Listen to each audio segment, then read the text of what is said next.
So today's lesson we're going to be focusing on the impact of technologies and globalisation on continuity and change. So we're going to look at how Islam kind of views and sees technologies and globalisation and how that's kind of impacted on the rate in which continuities exist and changes exist within Islam.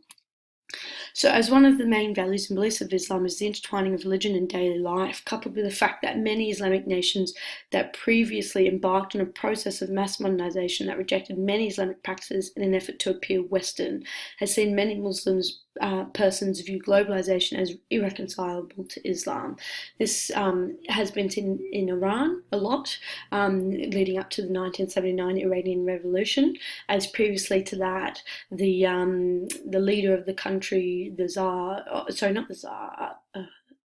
Shah, was seen to be very connected to America, and he was concerned about Iran falling behind the rest of the world, and so it attempted to modernize, and in its process of modernization just rejected a lot of Islamic culture, like dress and the intertwining of religious and daily life. That he kind of tried to reject it in order to appear modern. So after both world wars, many Islamic nations like Turkey and Iran looked towards the West as the shining example of how they should live. Also because of the US wanting to establish diplomatic connections in the regions by supporting and embarking on a rapid process, by supporting and building strong connections with the leaders of the time, the Islamic governments embarked on a rapid process of modernization in Islamic nations in the 1940s and 50s to improve their country's status. Because these countries understood modernization through westernization, many of the strategies to modernize these countries adopted Western culture as a means to do this, both through dress and lifestyle, which was seen as out of step with Islamic and Arabic culture and society.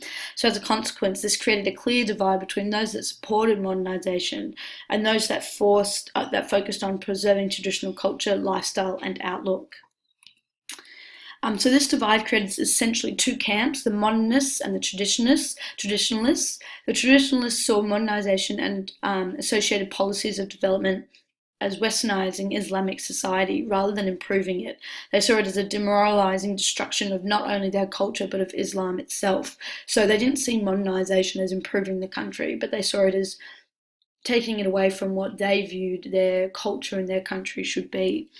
However, as has been the case for centuries within Islamic nations, opposition to the changes was met with hostility. The modernist leaders in the 1940s and 50s controlled their dissenting societies with excessive force and by ruthlessly persecuting the traditional leadership and abusing and ridiculing traditional thought and everything associated with it.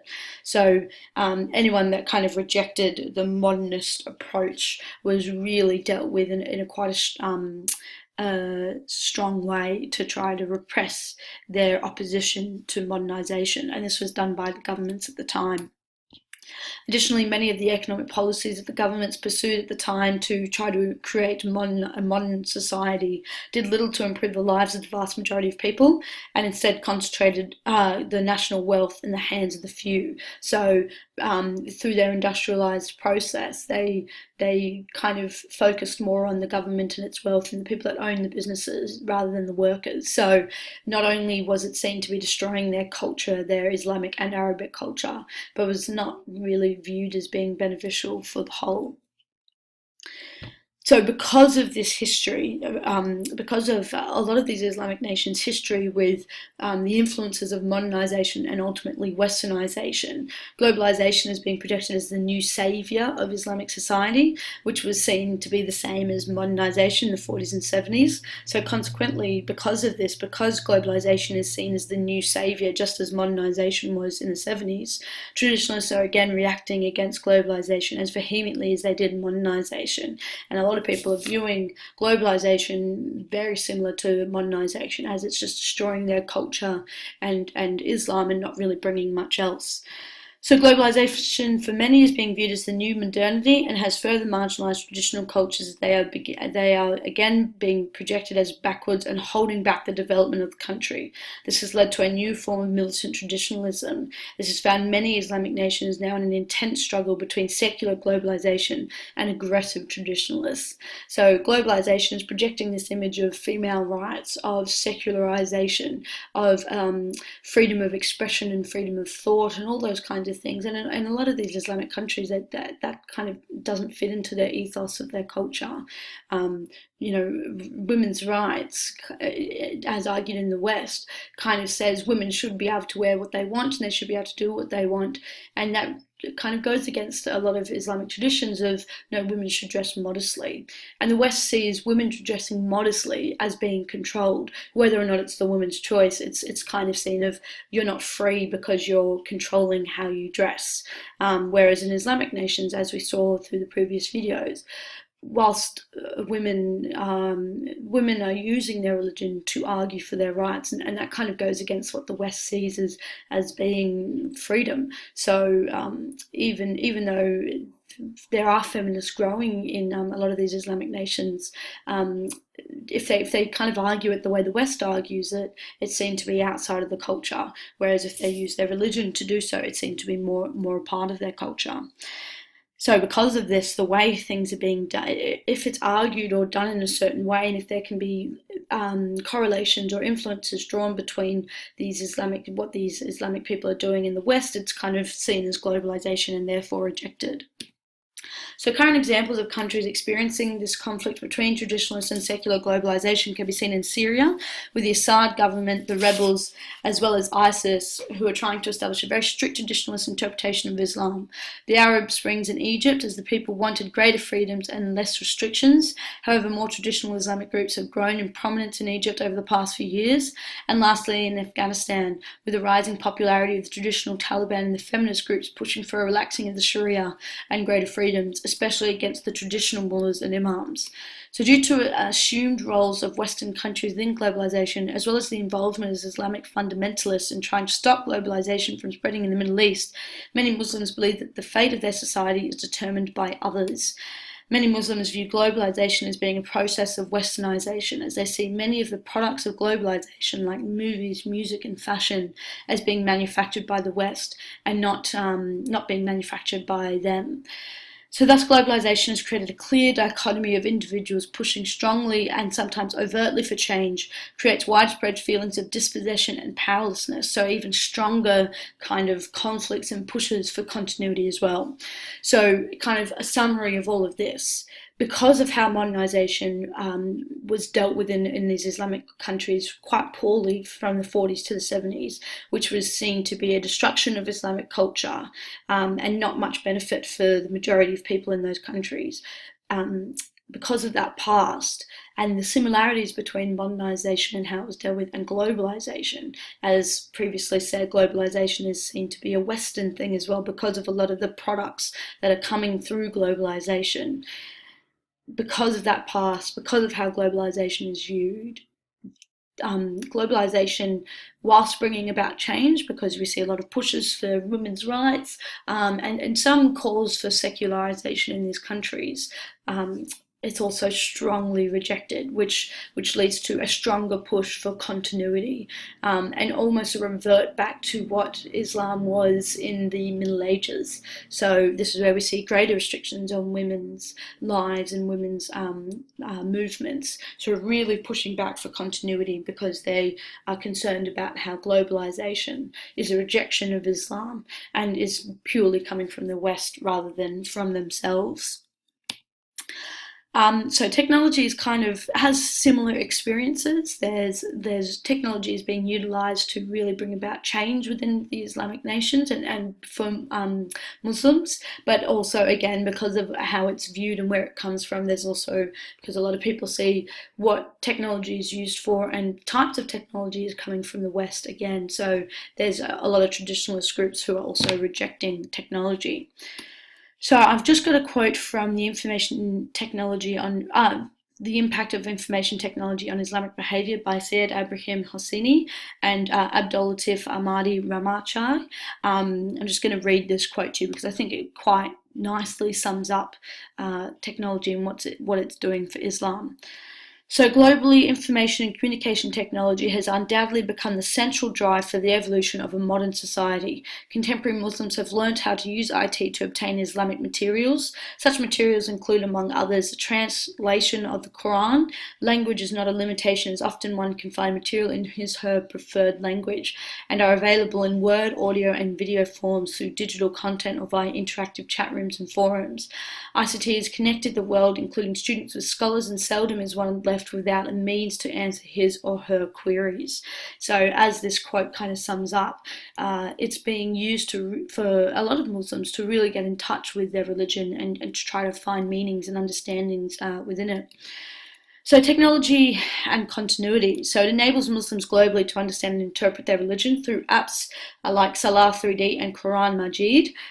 So these apps are so Salah 3D is giving them, as you might remember, Ergun said at the mosque, it gives them prayer times, what direction they should pray, and what time they should be praying. It also gives them passages from the Quran they can use to pray with, and Quran Majid is translations of the Quran that Muslims can use in order to read the Quran in their language.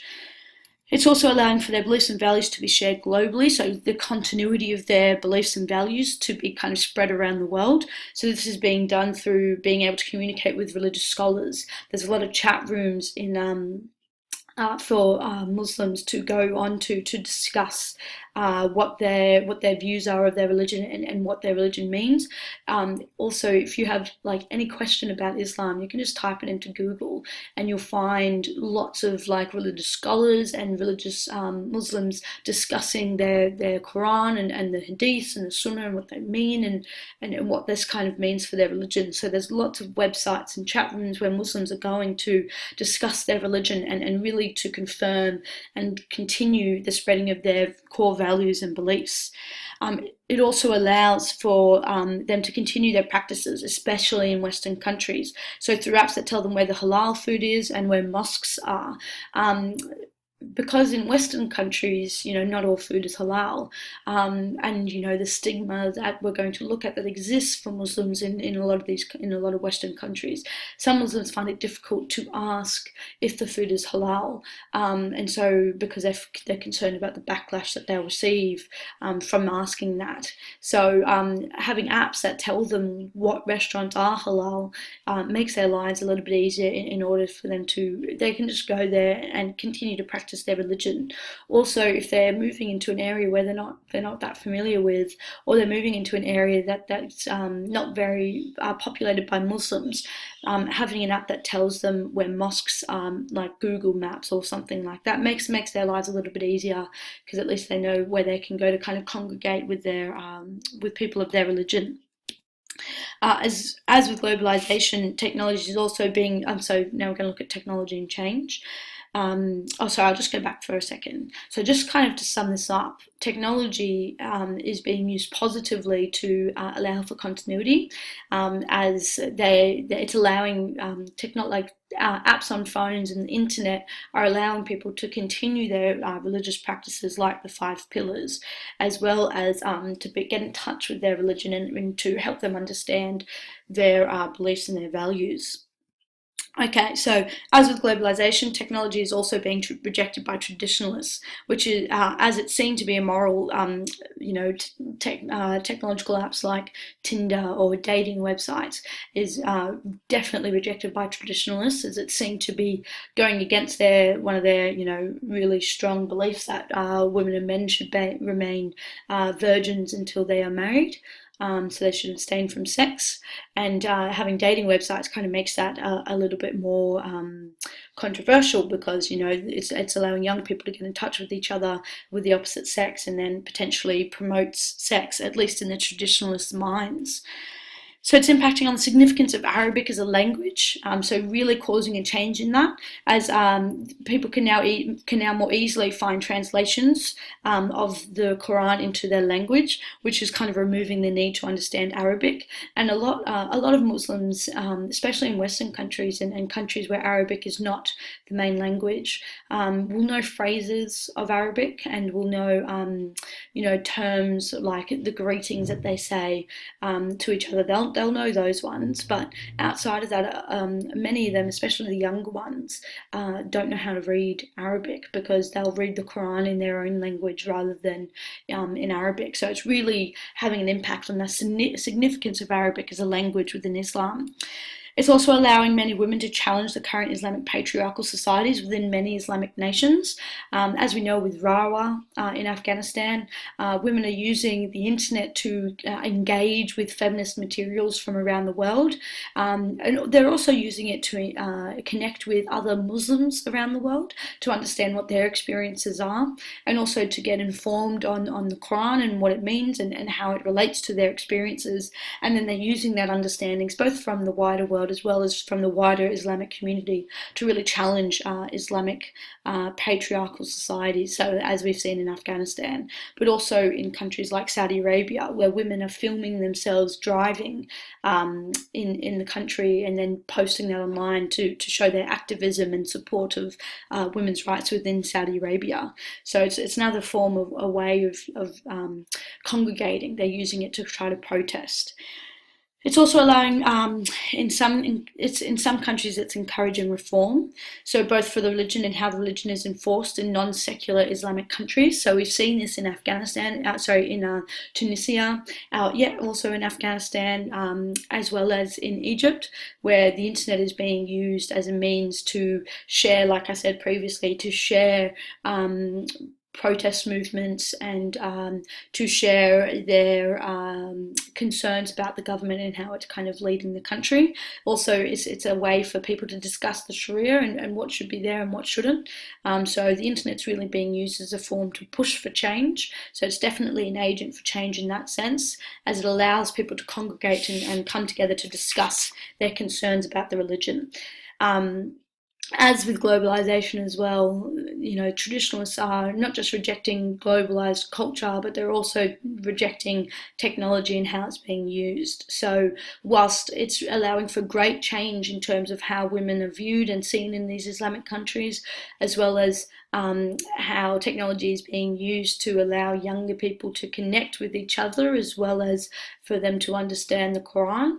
And it's also being used to kind of establish and push for reform within these secular countries, as I previously mentioned. So it definitely allows for great continuity within the religion, but it's also allowing for great change as well.